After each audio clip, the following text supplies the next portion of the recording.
Bonjour chers élèves, bienvenue une fois de plus dans notre site Afrique et Évolution. Alors, la dernière fois nous étudions, n'est-ce pas, comment déterminer l'accélération d'un mobile, mais celui-ci effectuant un mouvement de translation. Aujourd'hui, c'est le même thème qu'on va garder, sauf que ici, on va apprendre à déterminer l'accélération d'un système d'éléments effectuant d'une part, n'est-ce pas, un mouvement de rotation et d'autre part, ce notre système va contenir, n'est-ce pas, des solides effectuant un mouvement de translation. Vous voyez que le système qu'on va étudier aujourd'hui sera un peu beaucoup plus complexe car on a en présence deux types de mouvements qui sont effectués dans notre système. D'une part, comme on vient de le dire, un mouvement de translation et d'autre part, un mouvement de rotation.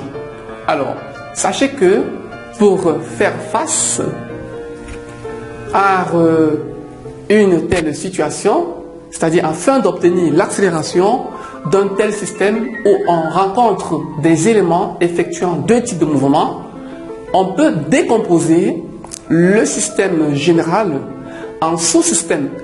Puis, n'est-ce pas, essayer de tirer l'accélération ou alors les tensions, si on prend le cas d'espèce, de ce système-ci, afin que cela soit plus clair pour vous.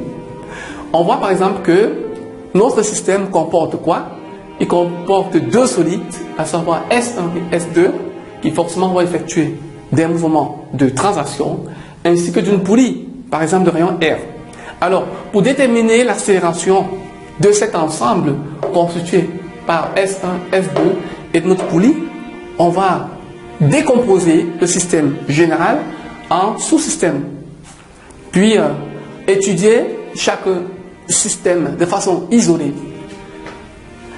Après avoir fait cette étude de façon isolée des sous-systèmes, on va devoir égaler, n'est-ce pas, l'accélération issue de chaque sous-système.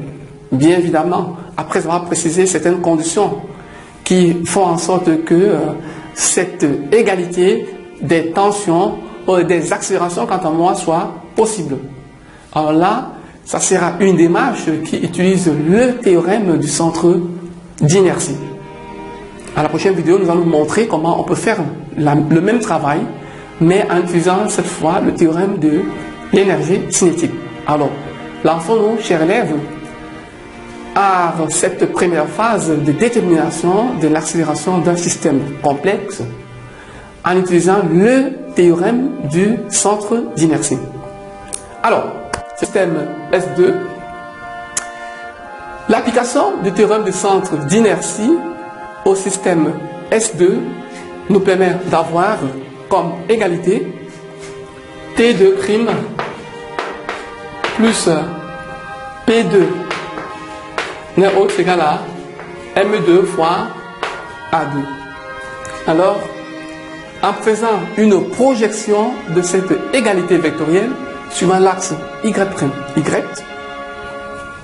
on constate que la tension T2', n'est-ce pas, que voici, est orientée dans le sens inverse de Y', d'où on aura T2' moins. Tandis que le poids est orienté dans le même sens que Y'. Le poids est donc positif. Tout ceci sera M2A2. On va donc tirer T2' qui n'est autre que P2 moins M2A2. Voilà. Maintenant, on va procéder à l'étude du système S3 qui est constitué de la poulie.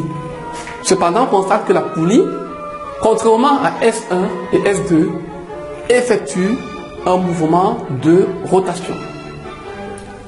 Parce que la poulie effectue un mouvement de rotation, on va plutôt appliquer la relation fondamentale de la dynamique. Relation permettant d'écrire que dans un système, la somme des moments des forces extérieures appliquées dans ce dernier n'est autre égal au produit du moment d'inertie fois l'accélération angulaire. Ce qui donne, dans l'étude du système S3, somme des moments, bon, on va supposer que O soit le centre de cette poulie, on aura somme de moments par rapport à O des forces extérieures, neutre égale à J delta, θ, point, point. Alors, comme force extérieure appliquée à cette poulie, on constate qu'il y a déjà la réaction de la poulie, qui est L1, et il y a le poids de la poulie également. Il y a le poids de la poulie, et il y a le moment, n'est-ce pas, des tensions T1 et T2. On a donc tout ceci, ne autre égal à J delta, point, point. Cependant, la réaction de la poulie étant appliquée au point O ainsi que le poids, il va de soi que tous ces moments-ci ne sont égaux à 0. Il va donc rester le moment de la tension T1 ainsi que de la tension T2 qui valent respectivement moins T1 fois le rayon et plus T2 fois le rayon. Tout ceci égale à J delta point point. Ce qui nous permet d'écrire que T2 moins T1 n'est toujours égal à J delta point point, le tout sur R. Cependant,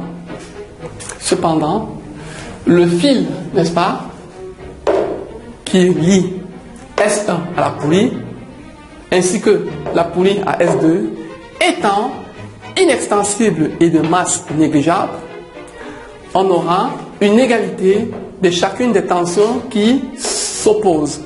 Regardez par exemple T1 quant à moi est opposé à T1'. Par conséquent, T1 est égal à T1'. De même, T2 sera égal à T2'.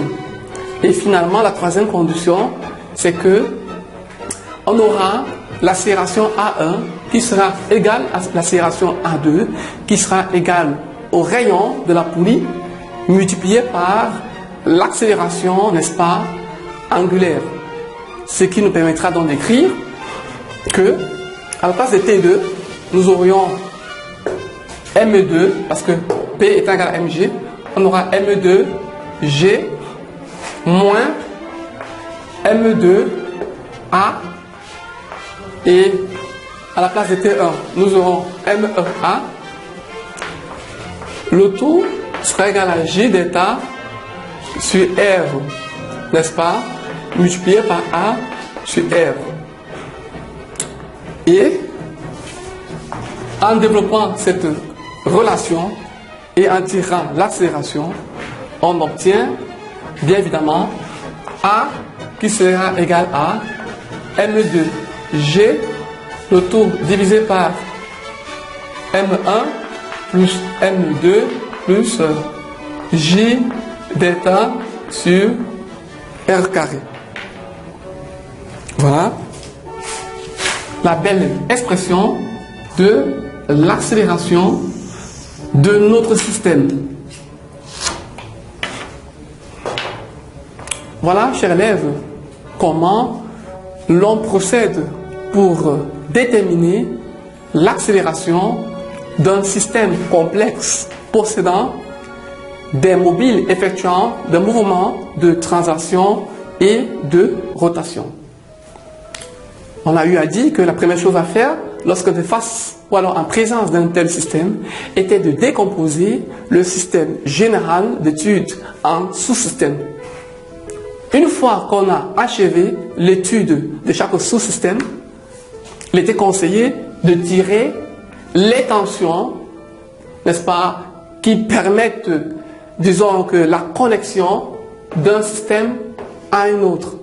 Dans le cas présent, par exemple, puisque T1' permettait la connexion entre S1 et S3, il était donc préférable, il était donc conseillé de tirer la tension T1' lors de l'étude, n'est-ce pas, du système S1.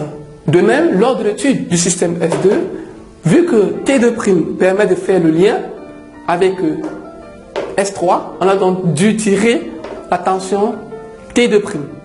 Finalement, après avoir étudié le système S3 à l'aide de la relation fondamentale de la dynamique, on a dû remplacer chacune des tensions T2 quant à moi par T2' et T1 par T1', et tirer ainsi l'accélération. Voilà, chers élèves, nous osons croire que vous saurez mettre à profit cette leçon sur la détermination de l'accélération d'un système constitué d'un mobile effectuant le mouvement de translation ainsi que le mouvement de rotation. Nous reviendrons à vous pour une prochaine vidéo sur notre site Afrique Évolution. Sur ce, nous vous souhaitons une excellente fin de journée. À nous revoir pour une prochaine leçon sur notre site Afrique Évolution.